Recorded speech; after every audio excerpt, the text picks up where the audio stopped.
ghosting people, licking the floor, kissing the floor, stripper nicknames.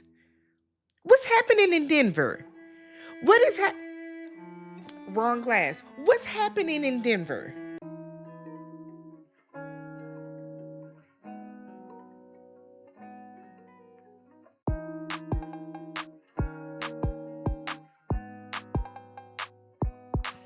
What's up, everybody? Welcome and welcome back to the channel. I'm Tammy. This is Tammy Talks, and we are here for Love is Blind. This is season 9. We're in Denver. We're in Denver, and the pods are open. The pods are open. The pods are open, y'all. Now, we are going to have a good time this season. We are. We're going to have a good time this season. These people are weird AF, and we are going to get through it with a smile. Before we do so, if this is your first time here, if you are not yet a member of the Tamily, do me a favor, hit that subscribe button. I did it right this time. Usually I mess up. Hit this subscribe button, thumbs up the video, and then leave your comments down below. I am less than 200 subs away from 45,000. So if you guys could do me a solid and hit the subscribe button, that would be all right. Now, I did a cast reveal, okay? So if you want to know my initial thoughts on all of the people and their age, sex, location, all that type of stuff, I did a cast reveal video. You guys can go take a look at that.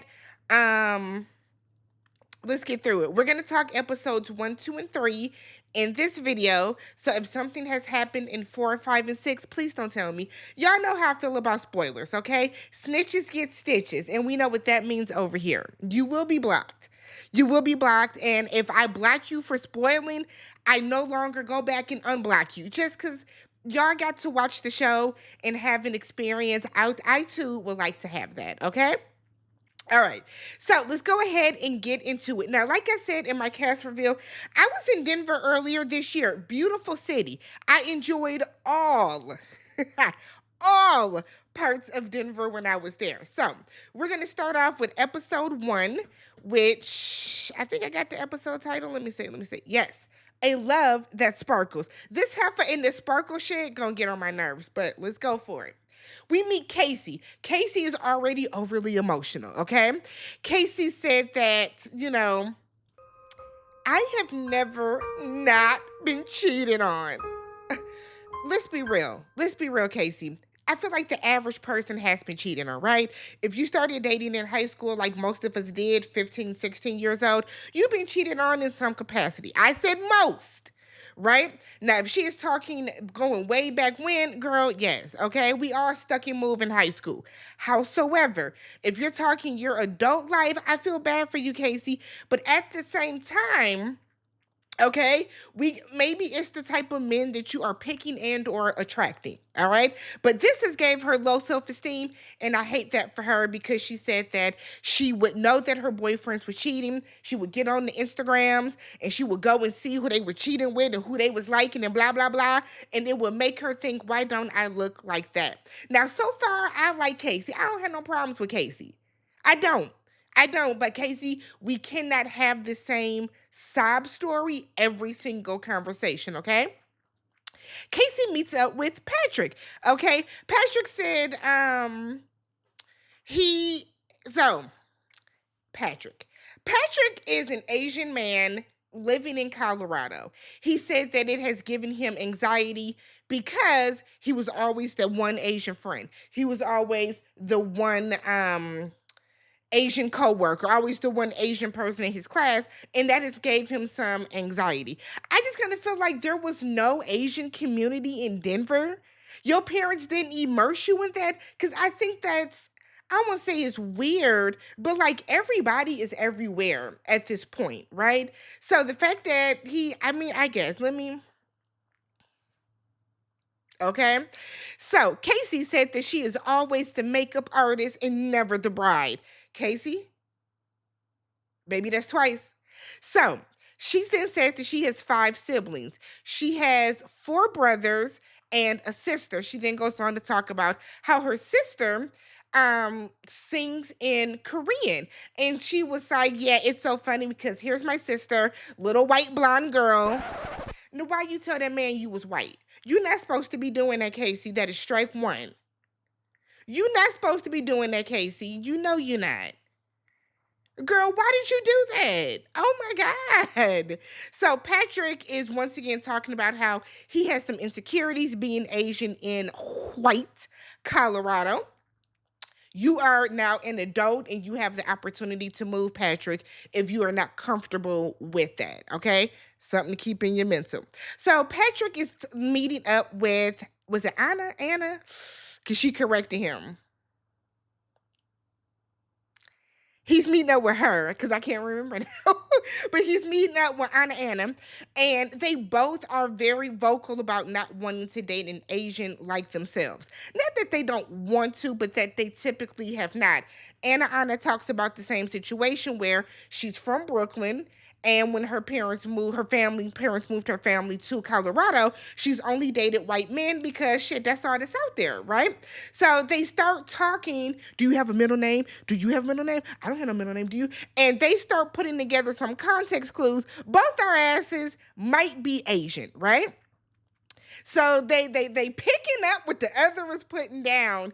And Anna expresses that her parents want her to date a Chinese man, but she's not going. So she would bring home her first boyfriend she brought home was not, a little less Chinese. And then as it went along, it turned into Lily White. And her parents quickly realized, you know what? We won't have the Chinese son-in-law that we anticipated. I don't want to say one, but anticipated, okay? So Anna meets up with Blake, and she said, oh, you don't sound homophobic or racist. Girl, you sound stupid. You sound stupid. Anna, why would you say something like that? My flabber was gasted. Like, oh my God. That's why the country is in the state it's in now, because y'all, I'm not saying that Blake is or isn't, but that was a very weird thing to say. So then we get Sparkle Megan. Childish. Childish, baby. I don't like it. Because this what gets me. You keep saying that your friends call you Sparkle Megan because you like everything that sparkles and glitter, and oh my God, but you ain't got on a piece of jewelry. You don't even have on a bracelet and nothing that would make anybody be like, okay, I see why you call Sparkle Megan. But I guess, girl, she got money and she comes across to me as one of those humble brag people where they're like, I got me a new little G-Wagon, but it's nothing. It's nothing. Like, she's one of those because she keeps talking about what she has. She does it very well for herself. And kudos to you, baby. We love that for you. Right? We love a self-sufficient queen. However, the way that she leads with money and then tries to backpedal about it, I don't like. It's given. What was old girl that was with paper plates? It's given her. But I feel like this is a little worse, right? So I'm gonna call her Glitter. I'm calling that half a Sparkle Megan. That's a stripper name. Megan, God. So Glitter is saying that that she feels that men are intimidated by her, and it could be Glitter because you are leading with material things. You won't even tell this man what kind of car you drive because you think he's gonna be like that. Irritated me. I hate when people act like that. Like, I'm not a car person. I don't care about cars, right? I need my car to have heated seats because I live in Wisconsin, and I need my car to have a USB port so I can play my CarPlay. Wireless CarPlay is even better, okay? But that's it. I don't care about all that other shit. And the way that she was kind of being weird, girl, what are you driving? What do you have?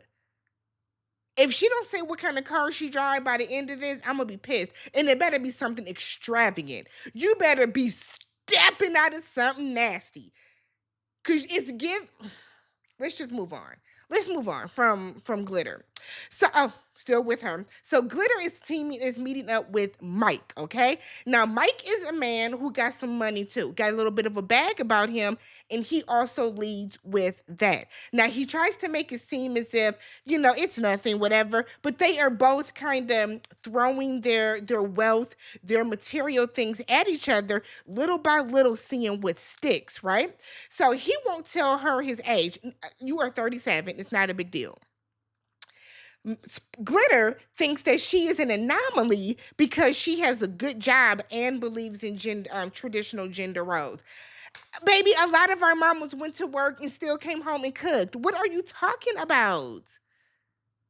Glitter, I don't like glitter.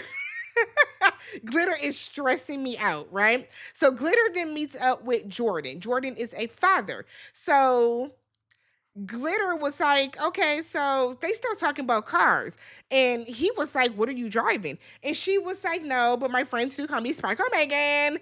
And he was like, so what you guys, what you do? Like, you bedazzle without a Kia? She was like, a Kia? Never. I said, girl, not you shading Kias. Not you shading Kias like that. Your life could change in a second, and you too could be driving a Kia Sophia. I went to high school with somebody that had a Kia Sophia. That's just popped in my head. But so Glitter is saying how she typically dates older men. And then she dated somebody that was younger than her and they weren't ready for kids. Now, Jordan has a son and makes it known that he had a vasectomy, but he is willing to reverse it. And you know that you can reverse that, okay? So after leaving, Jordan was like, we have differing aesthetics, and he does not know if that's going to work. It's not because she's going to shame you for what you don't have. Because when he said he drove a Kia, her face was like, oh, the ghetto. I just expect Glitter to be out here like dripped up and draped out. I expect you to be bling bling, bitches is mad. That's what I expect Glitter to give, and she's not giving that. So I feel like Sparkle Megan should not really. Let me find out. It's because when y'all go out, you wear like sequins. You know what I mean? I bet you it's something like that. Like she wears sequins. She wears glitter eyeshadow. And I'm gonna be like, oh girl. But okay. We then meet Anton and Allie. So Anton said he was gonna come in as Tony. And then his friends was like, no, come in as what she, is gonna address you as. Allie, I forgot what her name is short for. It's short for something Alanese. Aline. It was something that I thought was pretty. And I was like, she acting like her name was like, something super out. Anywho, they're talking. He immediately is like, I can see myself proposing. I said, oh, Anton. Oh, Anton. Anton is handsome. I don't remember him looking this handsome during the cast reveal. Sometimes the pictures make these people look, So they talk about how they want to have the type of relationship that their kids are going to want when they are older. And he is already calling her baby. I said, ooh. So then my boo came out. And it was admin. And then I quickly remembered that y'all were in my comments for the cast reveal saying this nigga eat his boogers. Look.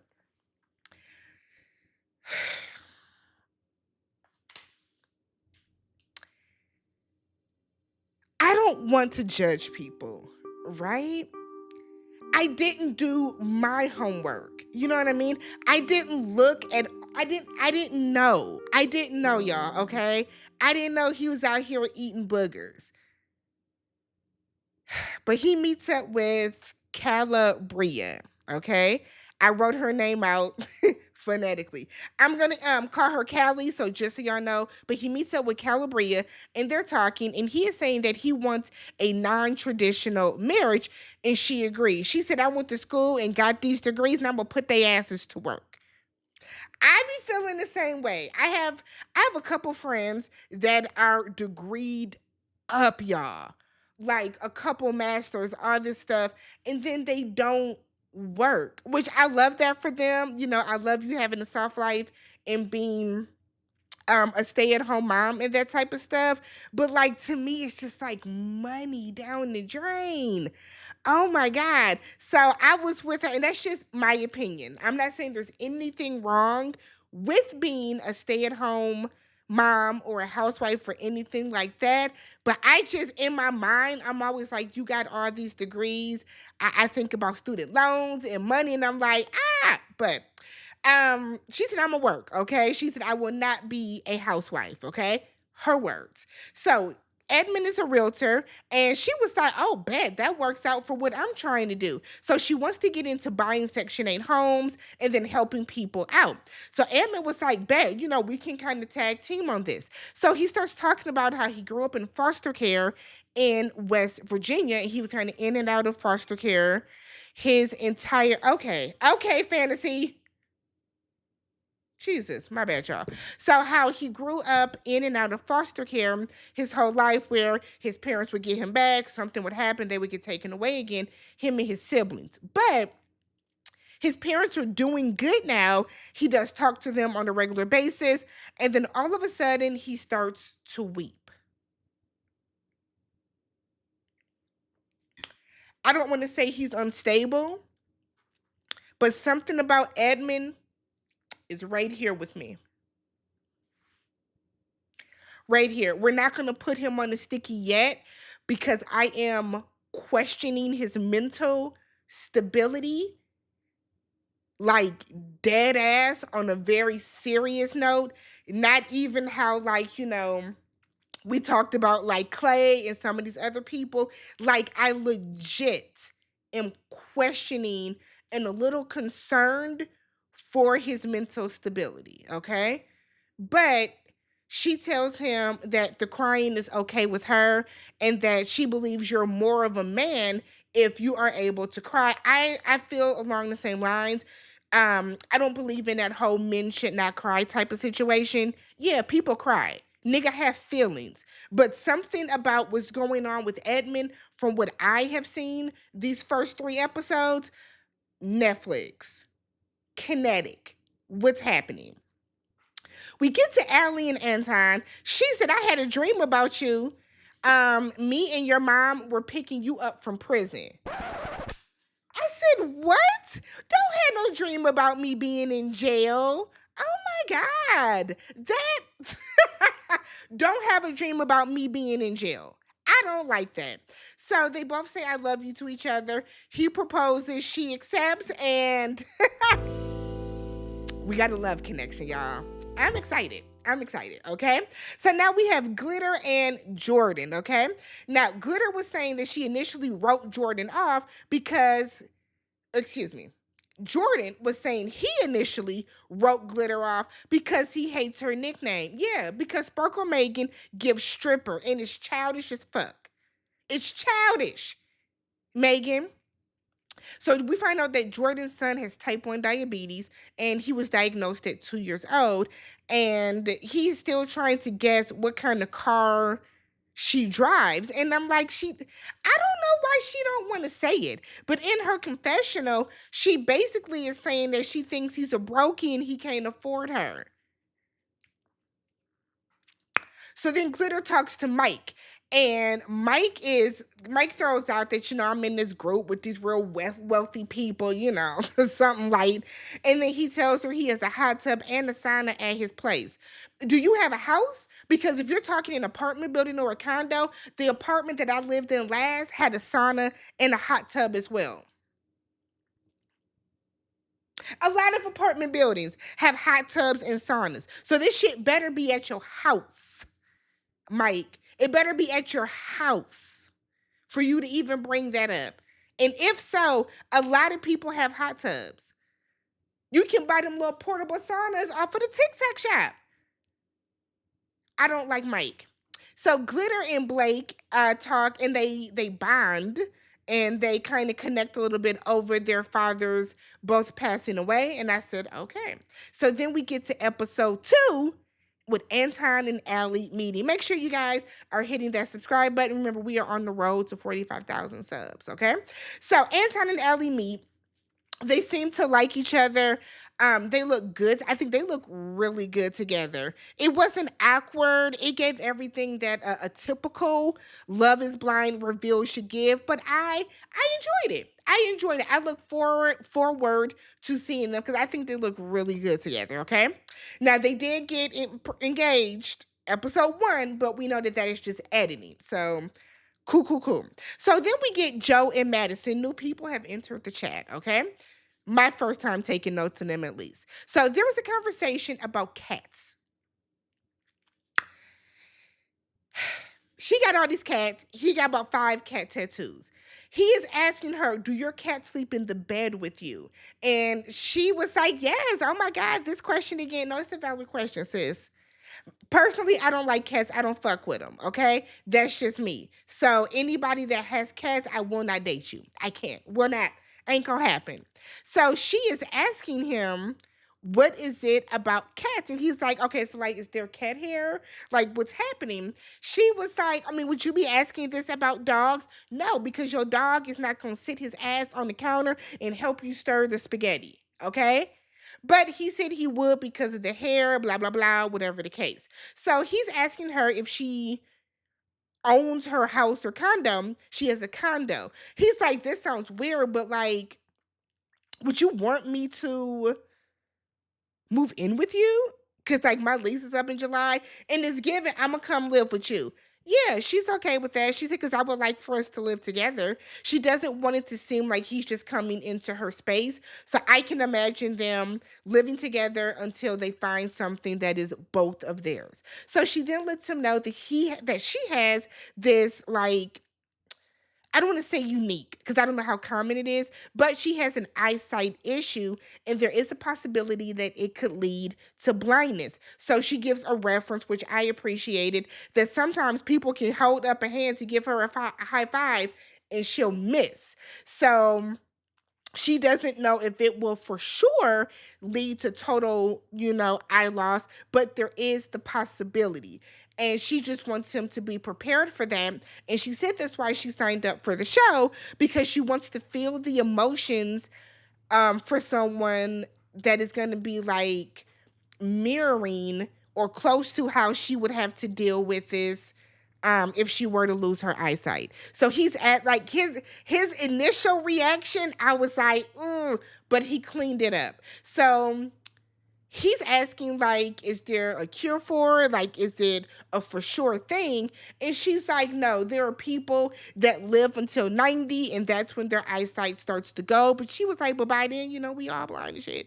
And then there are people that are younger than her whose eyesight is far worse than hers. So it just depends. He does say that, you know what, if something were to happen to my wife, I'm going to stick beside you. I mean, they do say for richer and poorer in sickness and health. So time will tell if he is truly, truly able to deal with it. I kind of wish she would have been more upfront with this. Like, I don't want to say that should be the first thing she should mention, but yeah, no, the way she did it was cool. So then we meet Kate, okay? Kate was in an 8-year relationship, and 3 months after her mother passed, he cheated on her. I said, well, goddamn. Okay. So Kate is saying that Nick is the one that really reassures her. And no, I wrote that backwards. Nick feels that she really reassures him and he really thinks that she is the one, but she has not yet reciprocated that to him. So we see Nick and Annie. So Nick said, I want to equal, okay? I want somebody that is going to match me. I want a partner, right? Annie points out that she wants to be engaged within a week, okay? Next thing you know, she spills her water and it leads to like an awkward, like overly forced sexual conversation about wetness. Okay. Edmund got his black ass laying on the floor, kissing it. Edmund, my God, today. The fuck is going on? That's nasty, Edmund. And he's talking about, I've laid in worse.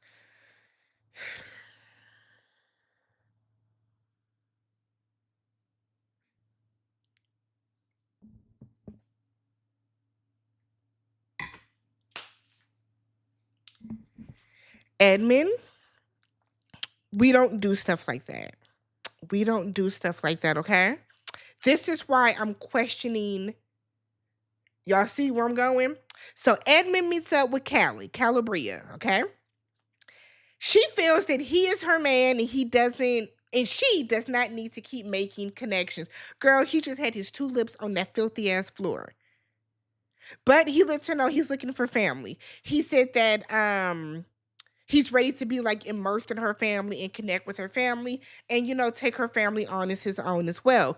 She then asks him how was he able to forgive his mother after everything that happened. And he said because at the end of the day she's my mom.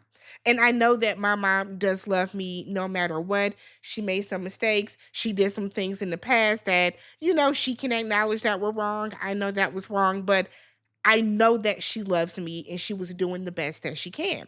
So this leads to Kelly um saying that she brought this up because she doesn't talk to her father. Her father was not in her life and she feels that it's hard for her to move on and be, forgiving because Edmund knows that his mother loves him. She doesn't know that her father loves her because she's had conversations with her father about why he decided to just not be a father anymore. And I do not respect people that don't give a fuck about their kids.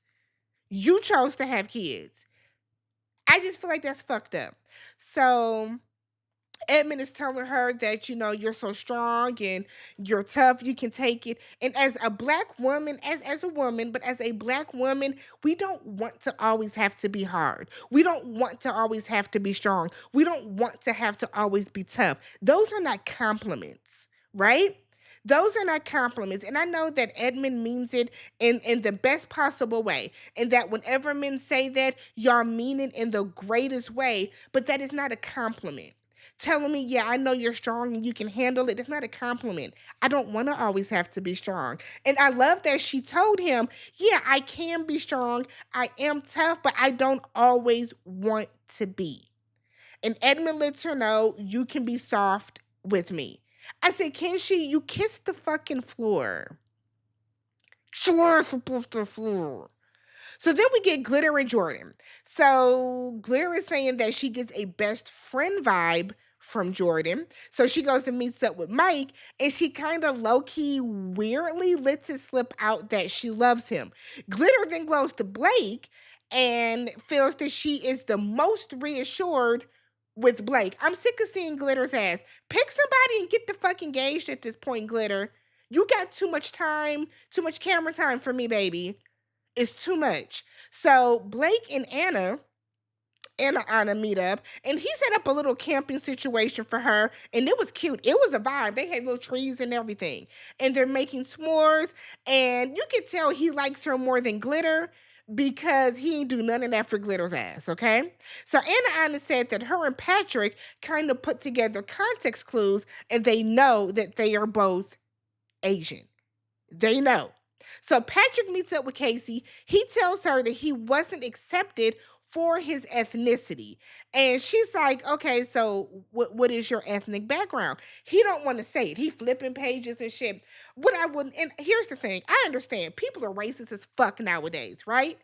Right? Y'all president have made people feel more emboldened to be racist and to be xenophobic and to be prejudiced and to be all this other shit that should not be happening, right?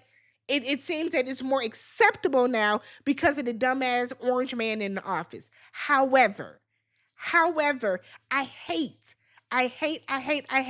that people come on this show and it is typically Asians from what we've seen. Because was it Taylor? Yes. Taylor didn't want to tell Garrett she was Asian either. And I hate that they come on these shows and they feel like they have to hide it.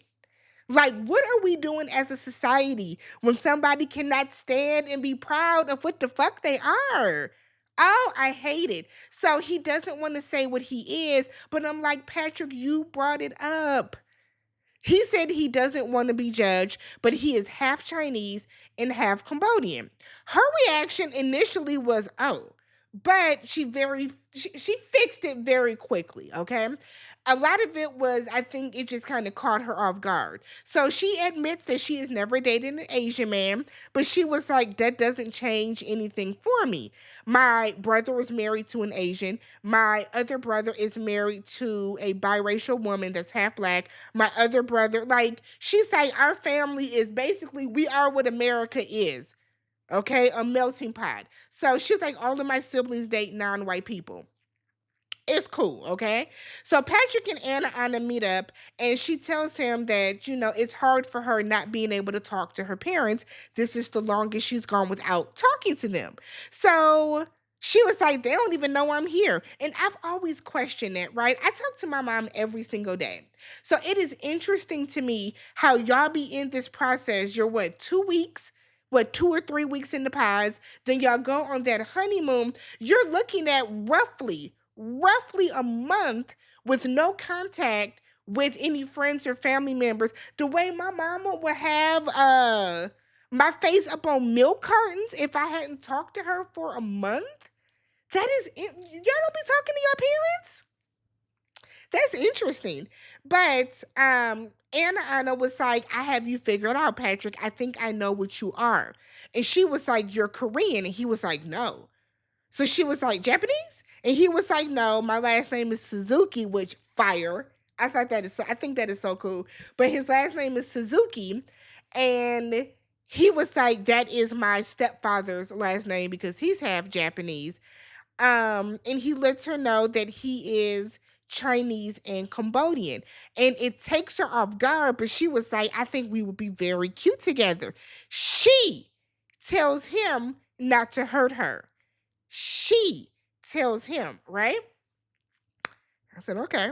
So Joe and Madison meet up and we get a flashback of them professing their love to each other. He proposes, she accepts. Y'all gonna have a whole house full of cats, okay? Patrick thinks he's meeting up with Anna, but she stands his ass up. And this pissed me off because how you gonna tell this man not to hurt your feelings, to go easy on you, not to break your heart, and you do the same thing to him. But we find out that Anna took her ass all the way home. Not just that she left, she went home. I said, damn, okay.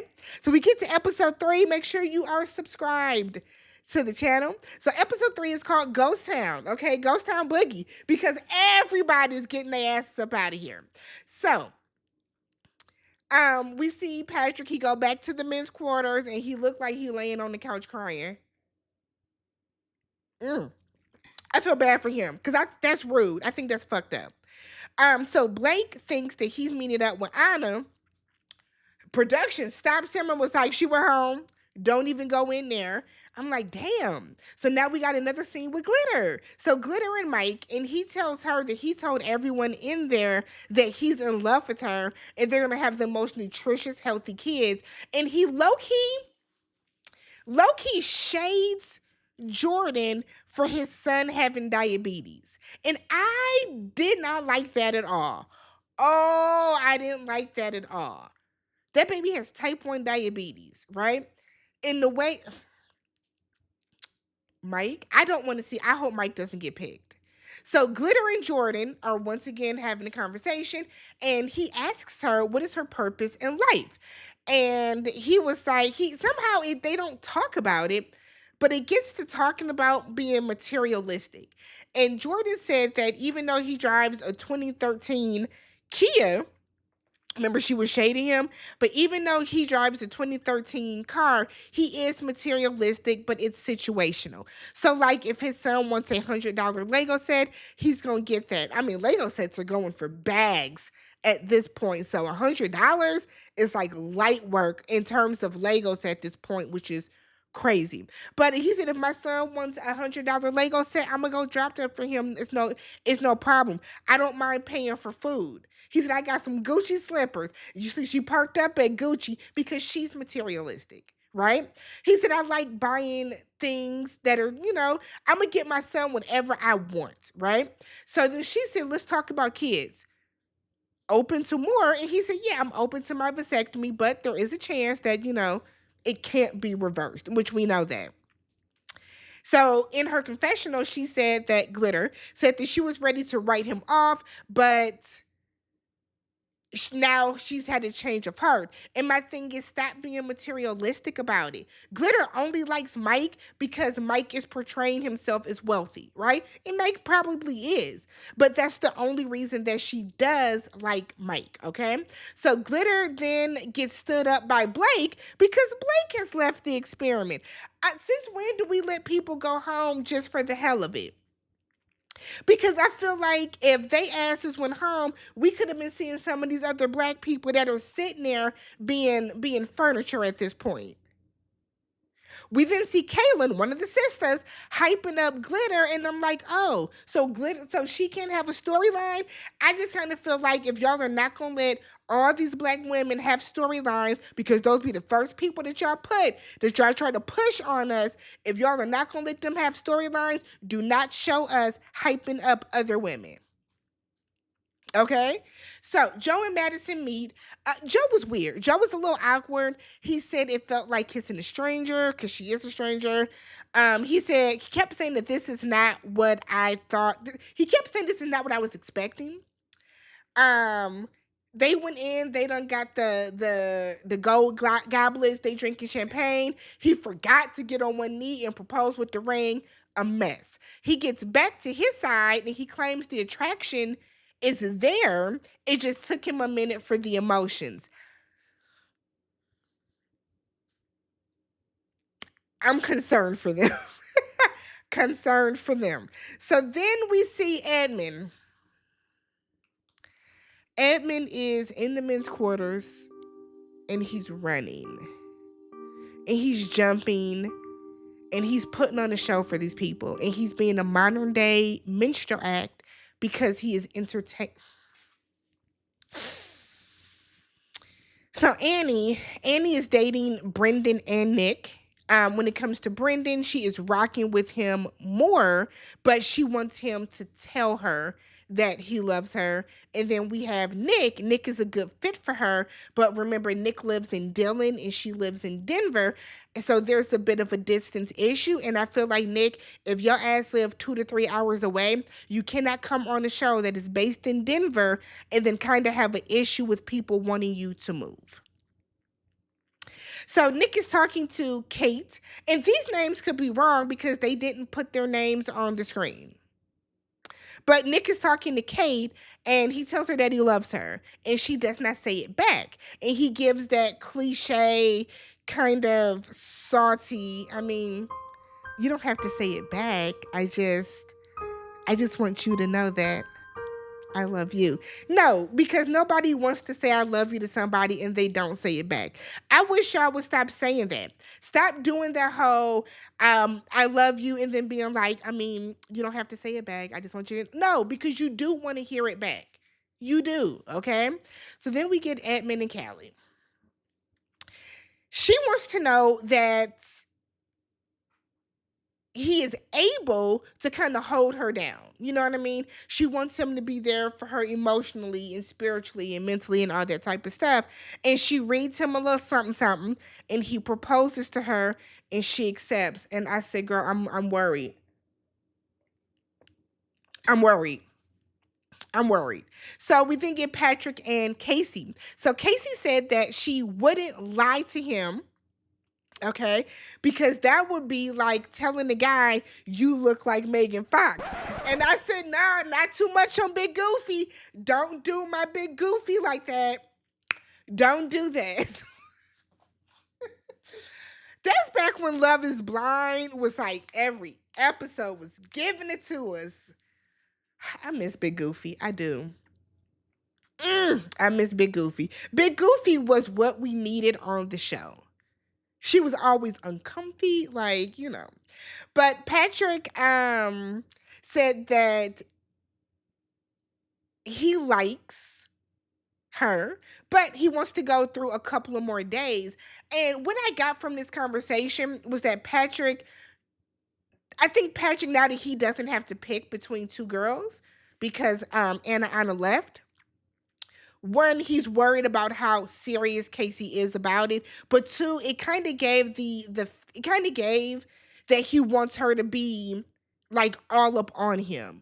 You know what I mean? Because nothing about Casey has given you a reason to be paused with her. Right? It doesn't. Then he talked about how, yeah, it's only her because he cut off her connection. She know that Anna's ass left. The girl that ghosted you, you didn't cut that off. But it's given that he wants her to be all up on his shit like that, and she's not. I feel like I feel like Patrick has a lot of self-esteem issues, and that's something that he needs to work through. Okay, so Glitter and Jordan, he feels an extreme lack of compatibility will lead to arguments with them, and y'all will, because Glitter want a nigga with a bag, and you have made it clear that you don't have it. Now, in the men's quarters, Jordan was just saying how he cannot afford another child, or he can afford another person right now. And I said, oh. So Mike overhears this, and it's like, this is my competition. Because you remember, Mike is all about the money. So Mike and Glitter meet, and when he comes in, she's saying hello, and he was quiet. He was like, are you being ghosted again? I can ghost your ass real quick, though. Don't do that. Don't do that. So he tells her that he knows that she likes more than just him. And she was like, you're trouble. And he was like, yeah, you like guys that are trouble, insinuating he knows who else she's dating. So she was like, what do you know? Who are you dating? And he was like, I know who it is. Let's see if you're going to be honest. Why would she lie? So she was like, I'm dating Jordan. So he was like, yeah. She lets him know that he reminds her of her exes, and that's kind of nerve-wracking. And he just lets her know that he doesn't want to pour out his feelings and look like an idiot. She says she needs more time, and he was like, don't even worry about it. Don't worry about it. I was like, what? Don't worry. But he was like, for real, don't worry about it. The issue is that Mike cannot fathom that she will be torn between him, who he feels has money and his life put together and all this type of stuff, and this other man who has and what he is deeming a non-nutritious child, because he told her, Mike did, that they're going to have healthy, nutritious kids. That was shade. Unnecessary shade. But those were the first 3 episodes. Let me know what you guys thought about them. Again, if you have seen 4, 5, and 6, please do not talk about them down below. Subscribe to the channel, and I will catch you guys in the next one. Peace.